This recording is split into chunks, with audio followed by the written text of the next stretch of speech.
Je vais vous dire quelque chose aujourd'hui. L'année 2020 est terminée.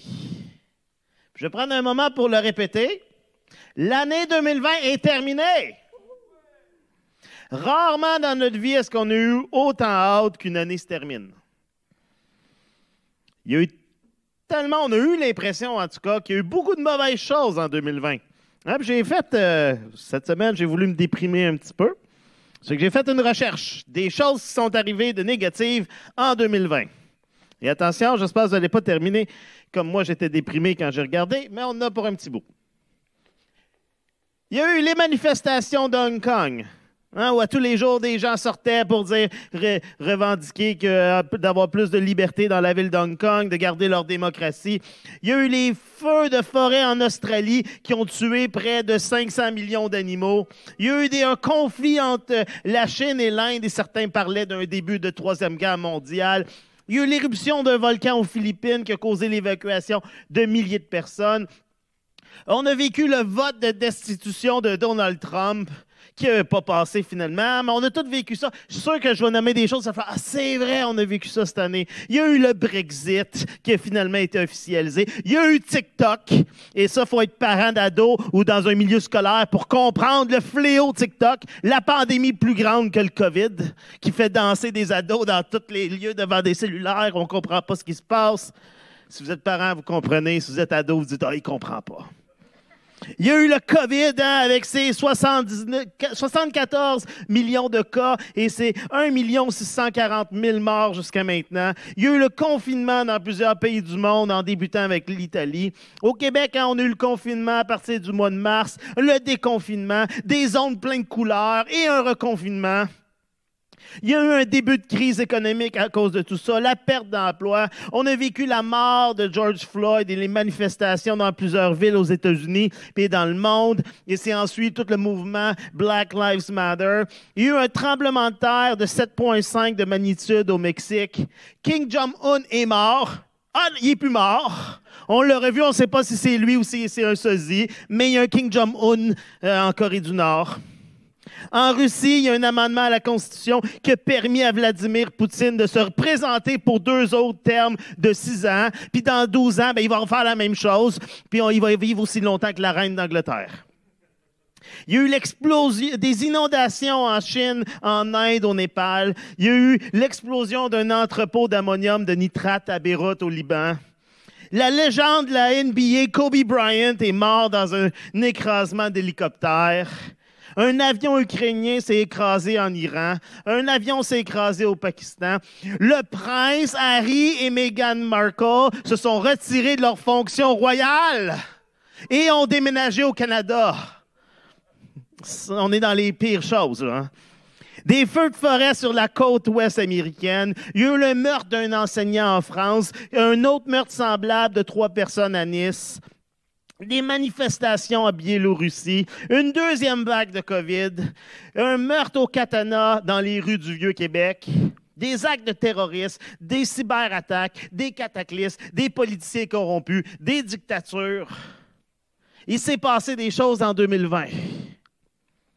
Et ça, c'est sans compter ce que vous avez vécu et qui n'a pas fait les manchettes. Une perte d'emploi, des difficultés financières, la perte d'un être cher, des conflits, des ruptures, de la maladie. C'est facile de nommer tout ce qui s'est passé de négatif en 2020. C'est aussi très déprimant de le faire.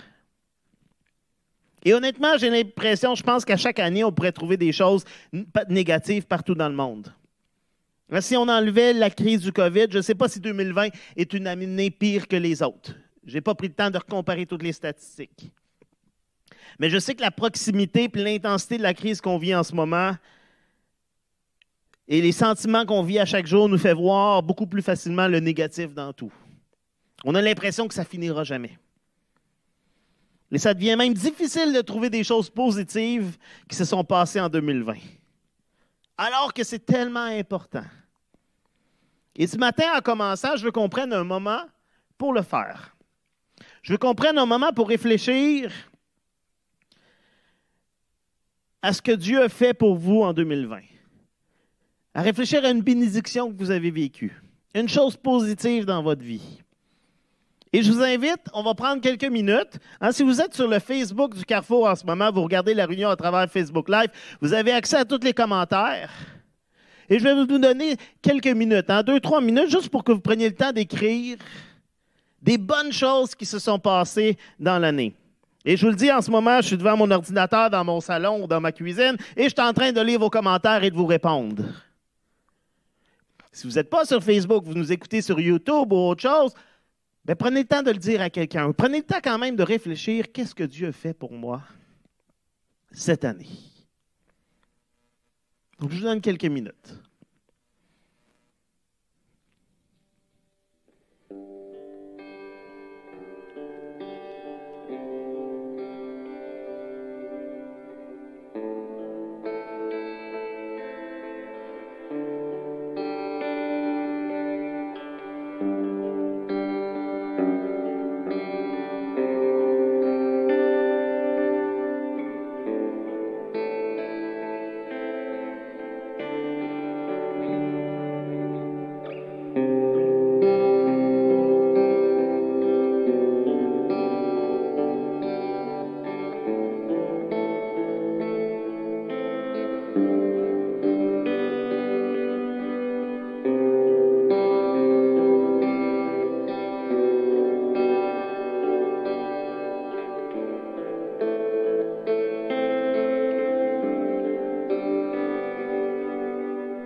Le psaume 103, au verset 2, dit « Bénis l'Éternel, mon âme, et n'oublie aucun de ses bienfaits. » Bénis l'Éternel, mon âme, et n'oublie aucun de ses bienfaits. Je voulais qu'on commence cette année en faisant ça, en se rappelant ce que Dieu a fait de bon pour nous. Pour moi, l'année 2020 a été une provision au niveau du travail que je n'imaginais pas possible. Ça a été aussi la redécouverte à quel point j'aime mon Église. Alors qu'on s'est retrouvé à pu avoir accès à la communauté de l'Église, j'ai réalisé à quel point c'est important pour moi. Et Dieu a fait des bonnes choses en 2020. Et alors que 2020 est terminé et qu'on débute l'année 2021, bien, ça crée le sentiment, un changement d'année, ça crée le sentiment que quelque chose de nouveau est possible. Ça crée une excitation parce qu'un changement d'année vient toujours avec un sentiment d'espoir. C'est l'occasion d'espérer pour du changement, pour du meilleur. Et ça n'a rien à voir avec le fait qu'on a complété une révolution de plus autour de l'étoile sur laquelle on tourne à 100 000 km à l'heure. L'étoile qui elle-même tourne autour du centre de notre galaxie à 8 500 000 km à l'heure. Et la galaxie qui navigue dans l'univers à 2,3 millions de kilomètres heure. Bref, on va vite.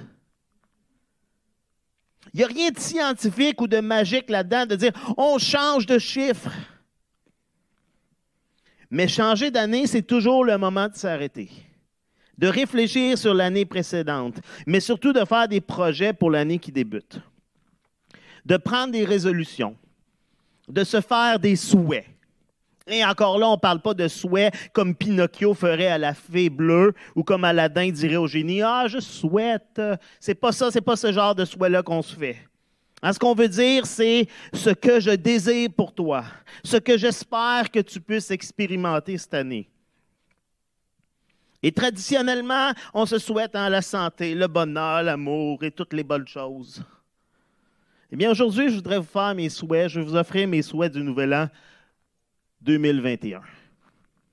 Cette année, ce que je désire pour nous tous, ce que je nous souhaite, c'est le contraire de 2020. Bon, pas nécessairement le contraire de tout. Hein, comme je disais, il y a certainement eu des bonnes choses en 2020. Mais je nous souhaite le contraire de 2020 sur 3 aspects de nos vies. Et c'est le titre de mon message ce matin, le contraire de 2020. En 2021, au lieu de l'inquiétude, je nous souhaite la confiance.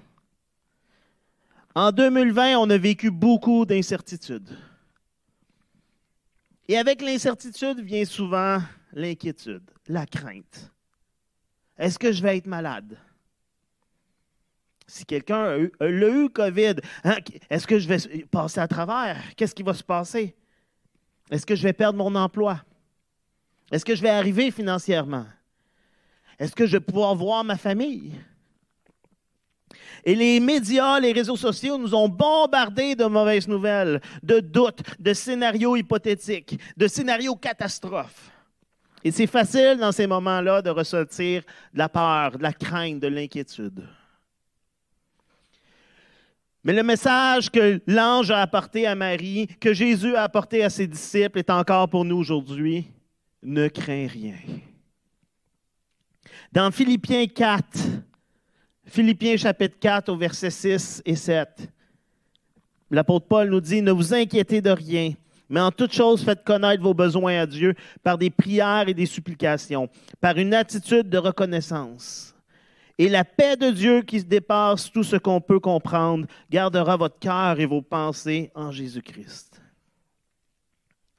Pour passer de l'inquiétude à la paix, ça prend la confiance. Paul mentionne ici qu'au lieu de nourrir notre inquiétude, il faut se tourner vers Dieu. Hein, ne vous inquiétez pas, mais faites connaître vos besoins à Dieu. Lui faire connaître nos besoins, exprimer ce qui cause de l'inquiétude. Et laisser la paix de Dieu qui vient alors prendre la place de l'inquiétude. Hein, il y a un processus, c'est normal, on vit une inquiétude, on vit de l'incertitude, ça nous crée une anxiété, ça nous crée des craintes. Mais on se tourne vers Dieu. On lui fait connaître nos besoins. Et Dieu nous donne sa paix. Hein, Jésus va dire dans Jean 14, au verset 27, Jean 14, verset 27, il dit « Je vous laisse la paix, je vous donne ma paix. Je ne vous la donne pas comme le monde donne, que votre cœur ne se trouble pas et ne se laisse pas effrayer. » Quand on se confie à Dieu dans la prière, Dieu se révèle à nous et Dieu nous apprend à lui faire confiance. Parce que dans la prière, on se décharge de nos fardeaux, de nos soucis, et on remet notre situation entre ses mains. En 1 Pierre, chapitre 5, au verset 6, va dire « Déchargez-vous sur lui de tous vos soucis. » Faites ce que Paul disait, en fait, connaître vos besoins à Dieu. Déchargez-vous de vos soucis, car lui-même prend soin de vous. Avez-vous déjà porté quelque chose de pesant pendant longtemps? Un sac à dos ou des valises. Puis à un moment donné, vous avez besoin de le déposer. Là. Puis là, il faut continuer à avancer. Puis il y a quelqu'un qui dit, est-ce que je peux t'aider? Et il prend une partie de ton fardeau. Puis là, soudainement, je peux me tenir droit. C'est plus facile d'avancer. Jésus veut prendre tous nos fardeaux. Tous nos soucis. Et normalement, quand il y a de la confiance, il n'y a pas d'inquiétude. L'inquiétude arrive face à l'inconnu, face à la perte de contrôle, face à l'incertitude. Mais Dieu veut nous rappeler qu'il demeure en contrôle de toutes choses, qu'il n'y a pas de surprise pour lui, il n'y a pas d'incertitude pour lui. Il prend soin de nous. Et c'est ça qui devrait nous amener à vivre dans la confiance et non dans l'incertitude. Mais pas que ce soit facile, pas que ce soit absolu. C'est normal d'avoir peur et d'être inquiet. Ce n'est pas un péché d'avoir peur pendant un moment, d'être inquiet pendant un moment. Sentez-vous pas mal de dire, ouais, mais là, j'ai été inquiet, là. Oh non. Ça arrive, c'est une émotion. Face à l'inconnu, face à l'incertitude, notre corps réagit en voulant trouver des solutions. Mais de nourrir l'inquiétude, c'est ça qui est néfaste. De nourrir ce sentiment d'inquiétude, cette crainte, c'est ça qui nous affecte à long terme. Parce que la peur est toujours tout près. L'inquiétude revient facilement. Et c'est pourquoi qu'il faut toujours retourner devant Dieu dans la prière. Hein, Paul a dit, en toute chose, faites connaître vos besoins à Dieu. Pas juste une fois, puis c'est terminé. Non, régulièrement, rapprochez-vous de Dieu. Remettez-lui vos fardeaux. Réapprenez à lui faire confiance. Et ce n'est pas un déni des situations. C'est pas juste de dire, ah ben tout va bien, il ne se passe rien de négatif, il n'y a rien qui va mal, j'ai de rien voir de difficile. Non, c'est une confiance que Dieu prend soin de moi, qu'il demeure en contrôle, qu'il est avec moi. Et en 2021, je nous souhaite de vivre cette confiance en Dieu. Mon désir, c'est qu'on puisse vivre pas seulement de l'inquiétude, pas seulement de la crainte, mais découvrir que Dieu prend soin de nous. Même dans des situations qui semblent nous dépasser, qui semblent insurmontables, Dieu prend soin de nous. En 2021, au lieu de la haine, je nous souhaite l'amour. En 2020, il y a eu beaucoup de colère. De la colère envers des injustices envers les minorités ethniques. De la colère face aux règles qu'on pouvait trouver trop extrêmes. De la colère face à ceux qui refusent d'appliquer les règles correctement. Si vous savez, en tant que prof, combien de fois j'ai dit « remonte ton masque ». La colère face à tout ce qui arrive et qu'on ne peut pas contrôler. La colère envers des résultats d'élections qui ne faisaient pas l'affaire de tous. Plein de raisons différentes de vivre un sentiment de colère. De la colère face à la souffrance. Et la colère, c'est quelque chose de normal. C'est une émotion. Et c'est normal d'en vivre à certains moments, face à certaines situations. Comme c'est normal de vivre de la peur. Le problème, ce n'est pas les émotions. Le problème, c'est ce qu'on en fait. C'est comment on y répond. C'est comment on agit lorsqu'on vit une émotion. Le problème, c'est quand on nourrit notre colère et qu'on la laisse se transformer en amertume et en haine. Et de la haine, on en a ressenti beaucoup cette année. Tout le monde cherchait à trouver un coupable pour ce qu'il vivait. Tout le monde cherchait à dire « c'est à cause de quoi? » Et on devait nommer quelqu'un ou quelque chose ou un groupe. Et parfois, le discours, les gestes sont rapidement passés d'une colère justifiée à une haine injustifiée. À un désir de faire souffrir l'autre pour quelque chose qui nous a fait ou qu'on pense qu'il nous a fait. Et notre société se nourrit de cette haine. Ça fait des bonnes nouvelles, ça fait des bonnes cotes d'écoute. Ça amène les gens à voter de notre côté. Mais la Bible a une vision tout autre de la haine, tout autre de comment on devrait agir en tant que chrétien.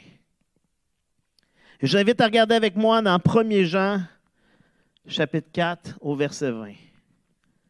1 Jean, chapitre 4, verset 20. Si quelqu'un prétend aimer Dieu, ce qui est notre cas, je crois, parce que c'est mon cas, tout en détestant son frère, c'est un menteur. Car s'il n'aime pas son frère qu'il voit, il ne peut pas aimer Dieu qu'il ne voit pas. Jean nous montre qu'aimer Dieu, ça devrait nous emmener à aimer notre frère. Et vivre la haine envers son frère, hein, quand il parle de son frère, ce n'est pas juste un membre de ta famille, mais c'est quelqu'un qui est à côté de toi, qui est près de toi, c'est ton prochain. Et Dieu nous dit qu'on devrait aimer aussi notre frère, notre prochain. Éphésiens 4, Éphésiens chapitre 4 au verset 31 nous dit que toute amertume, toute fureur, toute colère, ici on ne parle pas de colère juste d'un sentiment, mais c'est de l'explosion de colère. Tout éclat de voix, toute calomnie, toute forme de méchanceté disparaissent du milieu de vous. Hein, Paul est en train de dire, dans l'Église, ça devrait être une harmonie, ça ne devrait pas être des gens qui vont juste exploser sous la colère. Matthieu chapitre 5, au verset 43 et 44, Jésus va dire, « Vous avez appris qu'il a été dit, tu aimeras ton prochain et tu détesteras ton ennemi. » Ça semble être une pensée de l'époque, hein, parce que ce n'est pas quoi qu'on retrouve dans l'Ancien Testament. Déteste ton ennemi. Mais les gens disaient, oui, ton prochain, lui, tu peux l'aimer. Lui qui est gentil avec toi, tu peux l'aimer, puis tu peux détester ton ennemi. Mais Jésus dit, non, non, non. Moi, je vous dis, aimez vos ennemis. Bénissez ceux qui vous maudissent. Faites du bien à ceux qui vous détestent. Priez pour ceux qui vous maltraitent et qui vous persécutent. Quel appel! Aimez ceux qui nous font du mal. Et pour vivre ça, il faut avoir vécu, il faut avoir souffert, il faut avoir que quelqu'un nous ait fait du mal pour vraiment comprendre à quel point c'est difficile. De bénir ceux qui nous maudissent, ceux qui cherchent à nous faire du mal ou qui nous veulent du mal. De prier pour ceux qui nous maltraitent. 1 Corinthiens 16, au verset 14, Paul va dire aux Corinthiens, que tout ce que vous faites soit fait avec amour. Est-ce que j'agis par amour dans tout ce que je fais? Ça devrait être une question qu'on peut se poser cette année dans tout ce qu'on fait. Qu'est-ce que je t'en... Pourquoi? C'est quoi la motivation derrière ça? Est-ce que c'est l'amour? Puis pas l'amour de moi-même. Est-ce que c'est... Je le fais par amour pour les autres, pour leur bien, pour être une bénédiction pour eux? Dans un monde tellement égocentrique, qui pense juste à soi, où les autres ne sont pas importants, où les autres sont juste des instruments pour m'augmenter mes biens, augmenter mon bien-être, que les chrétiens soient réputés d'être des gens qui agissent par amour. Parce que c'est ce que Jésus dit dans Jean 13 au verset 34. Jésus va dire à ses disciples, « Je vous donne un commandement nouveau. Aimez-vous les uns les autres comme je vous ai aimé. Vous aussi aimez-vous les uns les autres. C'est à cela que tous reconnaîtront que vous êtes mes disciples, si vous avez de l'amour les uns pour les autres. » Dans une société aussi remplie de colère, de haine, d'égoïsme, les chrétiens doivent briller. Les chrétiens doivent résonner comme une cymbale pendant un moment de silence. Se démarquer par des gestes d'amour, de bonté, de générosité. Moi, un de mes désirs, c'est que les gens me reconnaissent comme quelqu'un qui est gentil, qui est généreux, qui est bon, qui est rempli d'amour. Que ça ne soit pas juste, oh, une surprise, il a fait, hey, il fait un beau geste.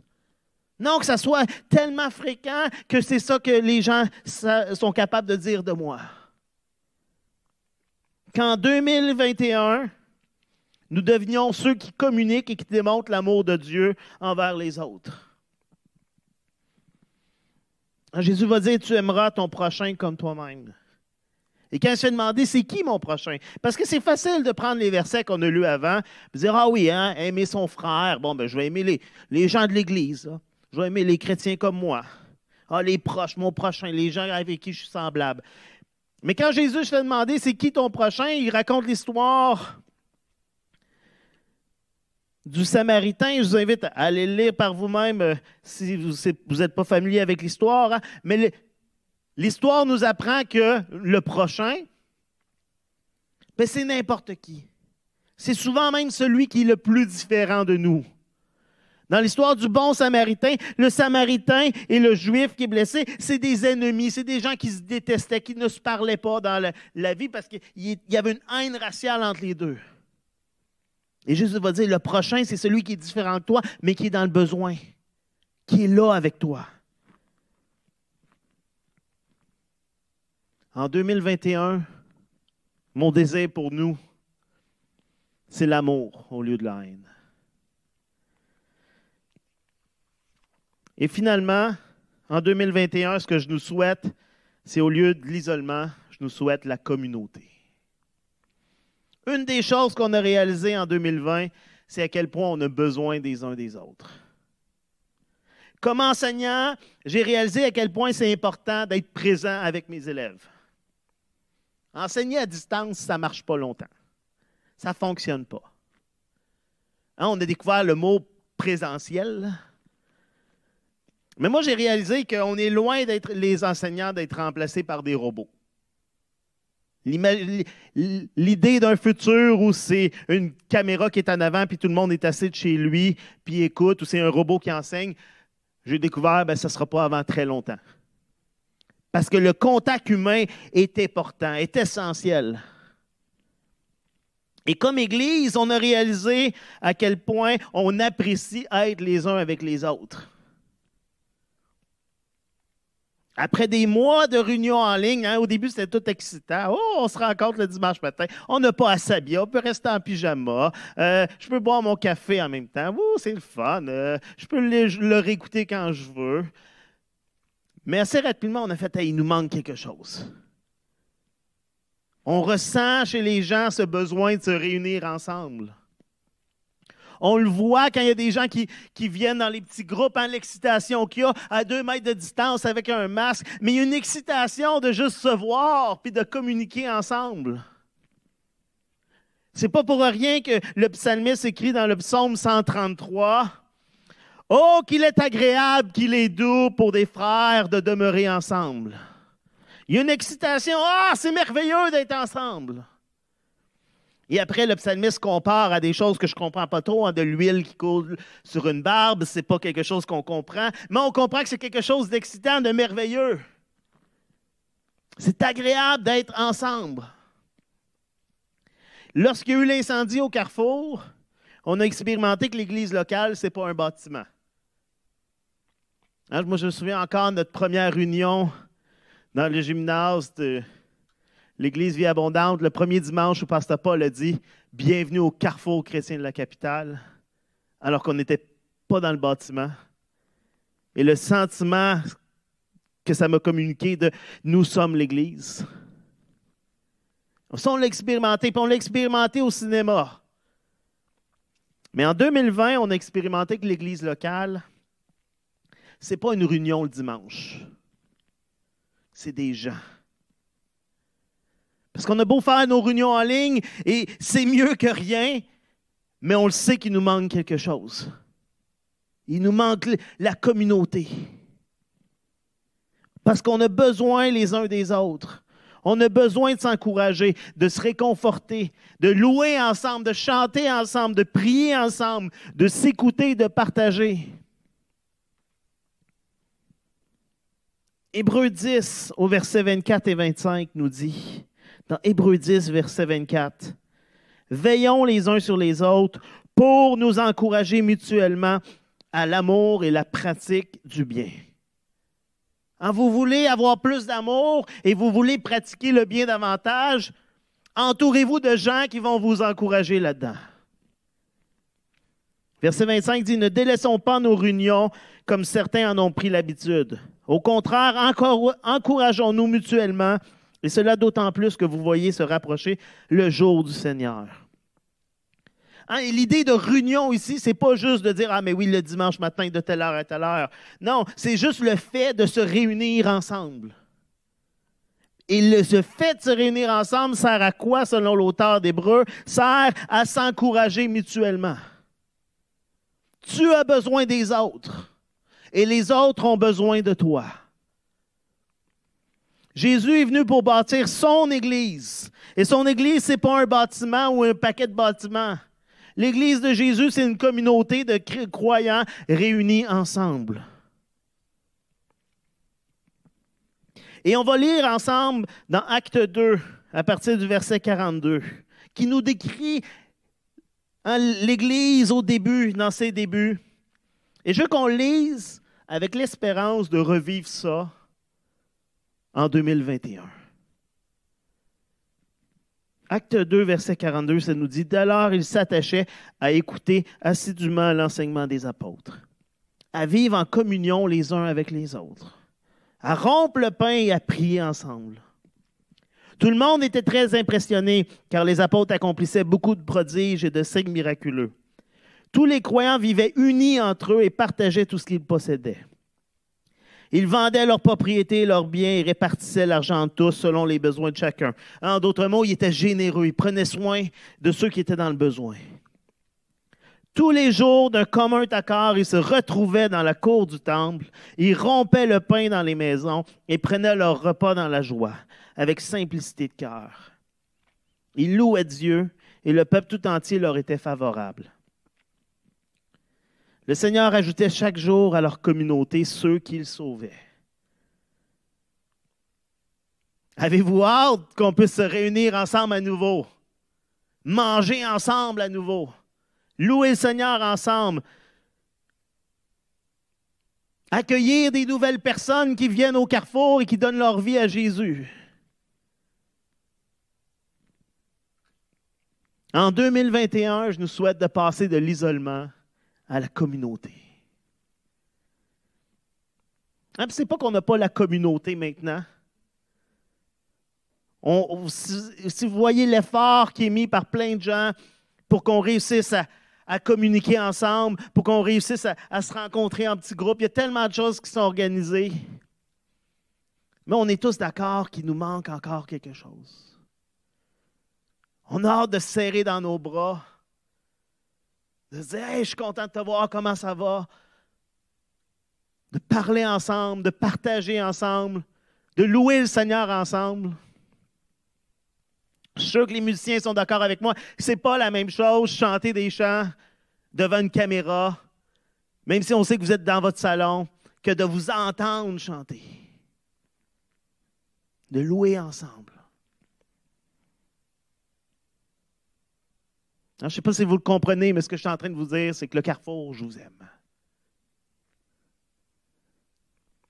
Et les choses que je désire pour nous, qu'on puisse vivre en 2021, ce n'est pas des objets qu'on pourrait avoir, ce n'est pas des événements précis. Parce qu'on ne sait pas à quoi 2021 va ressembler. Les choses pourraient mieux aller et vous pourriez quand même ressentir de l'inquiétude, de la colère, de la solitude. Parce que vivre une bonne année, être heureux, c'est beaucoup moins relié à ce qu'on a et à ce qu'on vit, et c'est beaucoup plus relié à une attitude de cœur. Il y a des gens qui vivent dans la grande misère dans le monde. Il y a des gens qui vivaient des années difficiles bien avant 2020. Que pour eux, ça n'a pas changé grand-chose. C'est une autre année difficile. Puis il y a des gens qui vont vivre encore des difficultés en 2021 et qui, malgré tout, semblent heureux, sont capables de voir la vie positivement, de voir le bon, malgré la souffrance, malgré les difficultés, malgré les choses horribles qui peuvent leur arriver. Et ça devrait être encore plus le cas pour les chrétiens. Parce qu'il n'y a pas juste des chrétiens qui voient le positif dans la vie ou qui semblent heureux. Mais ça devrait être particulièrement le cas pour les chrétiens. Parce qu'on a l'Esprit de Dieu qui vit en nous. On a une vie remplie du fruit de l'Esprit. Et alors que j'invite les musiciens, on va lire dans Galates 5, verset 22, le fruit de l'Esprit, l'Esprit qui vit en nous, c'est ça que ça devrait refléter dans notre vie. Mais le fruit de l'Esprit, c'est l'amour, la joie, la paix, la patience, la bonté, la bienveillance, la foi, la douceur, la maîtrise de soi. Je le redis, l'amour, la joie, la paix, la patience, la bonté, la bienveillance, la foi, la douceur, la maîtrise de soi. Et s'il y a des gens qui devraient être réputés pour la capacité de voir le bon dans le monde, des gens qui sont positifs, optimistes, eh bien, c'est bien les chrétiens. Et je ne parle pas d'un positiviste toxique qui n'est pas capable de voir que les choses vont parfois mal ou que la vie est difficile, qui vit sur un nuage. Mais un optimiste réaliste, capable de voir les choses telles qu'elles sont, mais rempli d'espoir. Parce que Dieu prend soin de nous. Le Dieu tout-puissant, le créateur de tout ce qui est, l'éternel Dieu qui est assis sur son trône dans les cieux, il nous aime et il prend soin de nous. Il est là à chaque instant. Il se soucie de nous. Et il désire le meilleur pour nous. Il le fait en 2020 et il va le faire en 2021. Il pourvoit nos besoins matériels, émotionnels, spirituels. Et cette réalisation devrait nous remplir d'espoir. On ne devrait pas être reconnu pour être des gens qui critiquent tout le temps, qui se plaignent tout le temps, qui ont toujours un commentaire négatif sur tout. Au contraire, on devrait être ceux qui espèrent en toutes circonstances. Ceux qui relèvent les autres dans leur détresse, qui raniment l'espoir chez ceux qui sont désespérés, qui transmettent la paix à ceux qui leur entourent. Cette année, ce que je désire pour nous, c'est la confiance au lieu de l'inquiétude. C'est l'amour au lieu de la haine. C'est la communauté au lieu de l'isolement. En fait, ce que je désire, c'est une communauté de croyants qui démontre l'amour de Dieu et qui démontre ce que c'est d'avoir une vie transformée par Jésus-Christ. Parce que lorsqu'on démontre le fruit de l'Esprit, en réalité, on pourrait dire le résultat de l'Esprit, c'est. Ce que produit l'Esprit dans notre vie, c'est. Et quand on démontre ça, on devient une lumière qui brille dans le noir. On devient, les gens sont attirés par nous et veulent comprendre ce qui se passe. Et notre vie devient un témoignage de la réalité de la vie en Jésus-Christ. Et mon désir pour l'année prochaine, c'est que le carrefour chrétien brille dans la ville de Québec.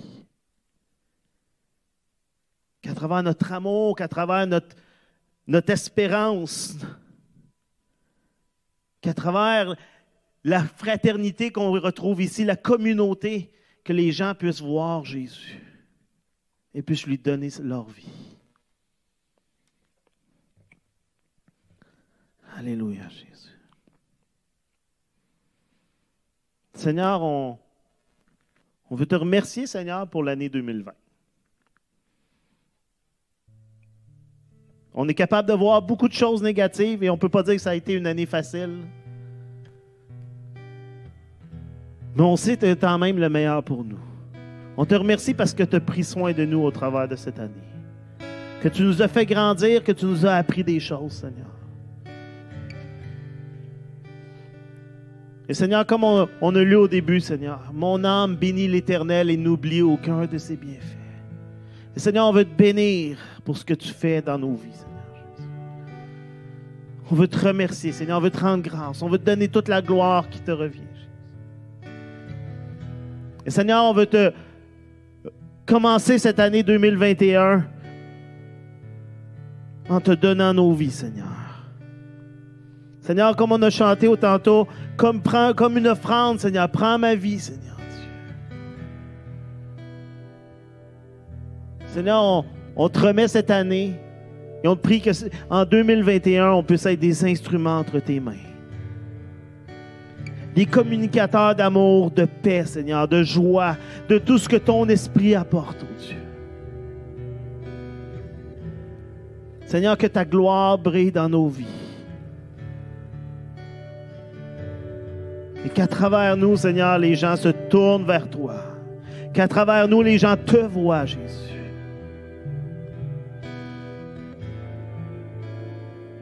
Merci, Seigneur Dieu, pour ce que tu fais. Merci pour les bénédictions qui s'en viennent, Seigneur. Et qu'à toi soit toute la gloire, Jésus. Amen.